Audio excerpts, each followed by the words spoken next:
Assalamualaikum warahmatullahi wabarakatuh. Perkenalkan nama saya Mary Desimas dengan NPM 23101051028 dari Prodi D3 Perpajakan, mata kuliah auditing.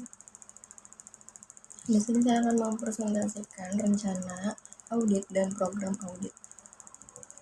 Adapun pengertian rencana audit adalah dokumen yang disusun oleh auditor untuk menjelaskan strategi dan pendekatan yang akan digunakan dalam pelaksanaan audit.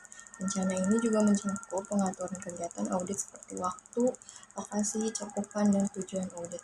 Rencana audit juga bertujuan untuk menjamin bahwa audit dilakukan secara efisiensi, sistematis, dan fokus terhadap risiko signifikan.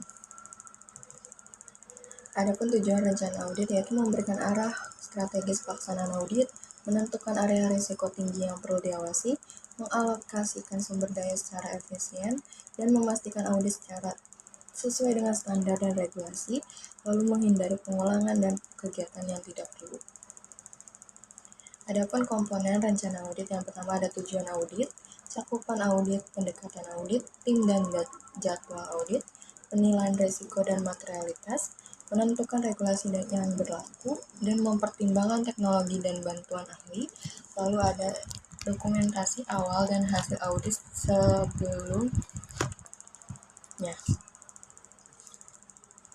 Adapun pengertian program audit. Program audit adalah dokumen operasional yang berisi rincian prosedur audit yang dilakukan untuk mencapai tujuan audit.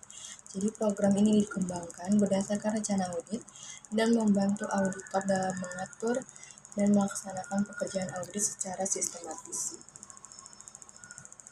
Adapun tujuan dan fungsi program audit yang pertama adalah menjabarkan langkah-langkah yang dilakukan selama audit, menjamin seluruh area audit diperiksa, memfasilitasi alur kerja dan pengendalian mutu, lalu mendasarkan sebagai dasar dokumentasi dan pertanggungjawaban. Adapun komponen program audit yang pertama ada tujuan pemeriksaan, yang kedua ada prosedur dan langkah audit, yang ketiga ada metode sampling yang akan digunakan, yang keempat ada bukti yang akan dikumpulkan, yang kelima ada auditor yang menanggung jawab, dan yang terakhir ada tanggal pelaksanaan. Ada juga perbedaan dan rencana program audit. Rencana audit ini yaitu bersifat umum dan sangat strategis, lalu dia berfokus pada cakupan dan strategi audit.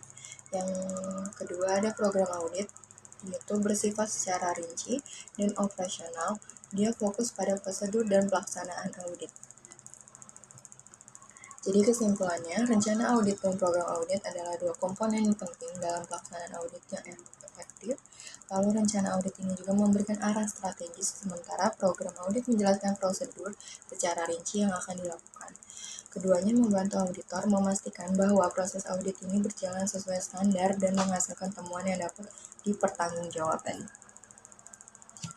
Itu saja yang bisa saya sampaikan. Bila ada kata, mohon maaf. Terima kasih.